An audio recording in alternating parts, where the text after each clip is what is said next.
All these closures, they were a result of that shooting investigation that started about 4 o'clock when some drivers spotted a car in the slow lane facing the wrong way. CHP showed up, shut down the freeway. They've been looking for shell casings all morning. Today I spoke to a lot of San Diegans, some Hillary Clinton supporters, some are still Donald Trump supporters despite the candidate's latest comments. Many of these children still communicate with their families who live in war zones.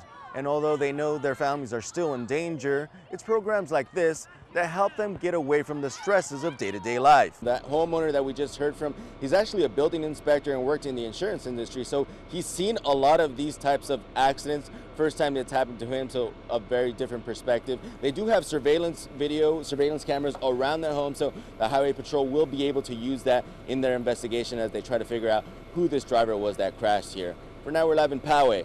Ramon Galindo, NBC 7.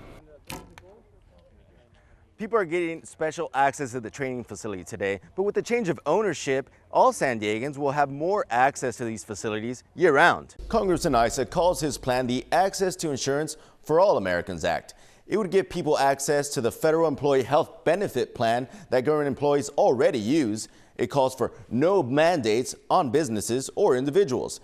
It would also keep a popular aspect of Obamacare, guaranteed coverage regardless of pre-existing conditions. In North County, there are mixed feelings about what people want in a national health plan. I think being able to make sure that people have some choices, I think is important. I think that also the idea of being able to cover our kids until they're 26, I think that's important.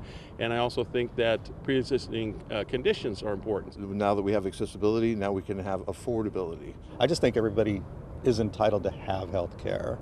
Regardless of how we pay for it. We're America. We should be able to take care of people, including our veterans. Republican Congressman Darrell Issa says his plan offers more choices. The federal employees, the bureaucrats, if you will, that write the laws, over 11 million of them enjoy a healthcare system that has over 250 choices, has national portability, has no pre-existing conditions, has no age discrimination. The Congressional Budget Office reports that tens of millions of people could lose insurance if there is no replacement for Obamacare. More Republicans will likely present their plans in the coming weeks. Ramon Galindo, NBC 7. Terrorists go after everybody, and my dad was threatened. Those threats of violence forced 14-year-old Osama Abdulaziz and his family to leave their home in Baghdad. He's happy while playing soccer in El Cajon, but his family in Iraq is never far from his mind. I remember that I was saying bye to all my cousins, my uncles. That was a really sad moment, because imagine leaving everybody you love and everybody you know behind. Osama plays soccer every week with other refugee children. The games are organized by a local nonprofit, Yala. Many of the kids are from Iraq. Some come from other war-torn nations like Syria and Somalia. Many of these children still communicate with their families who live in war zones. And although they know their families are still in danger, it's programs like this that help them get away from the stresses of day-to-day life. But our main focus is then to move them quickly from survival mode into thriving mode. Sarah Cooper says Yala combines soccer and specialized tutoring. Because this is 777. It helps the children learn English and other skills to succeed in American schools. These kids are going on to 4-year schools. They're going to come out as professionals. They're going to pay a lot of taxes. Programs at Yala help you not just in soccer, but in school, in life, basically. Like the rest of these children of war, Osama is hoping to live a long and successful life in his new home.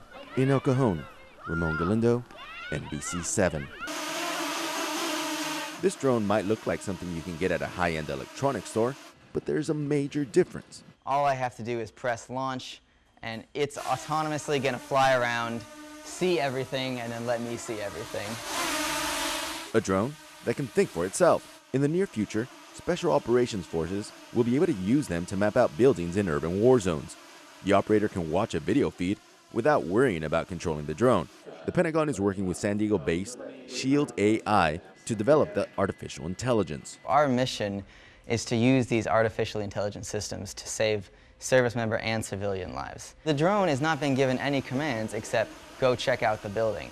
It's figuring out, how do I do that? Where do I go? how do I fly and how do I get there? The drones under development are equipped with cameras that not only help it avoid obstacles, they can identify faces so that special operators will know whether there's a civilian or a terrorist inside of a home. Knowing the building's empty is very valuable information. Often that's a sign that maybe it's booby-trapped, maybe it's not safe to go in. The Pentagon is spending $3 billion a year on autonomous systems. What was once just considered science fiction is now set to change the future of warfare.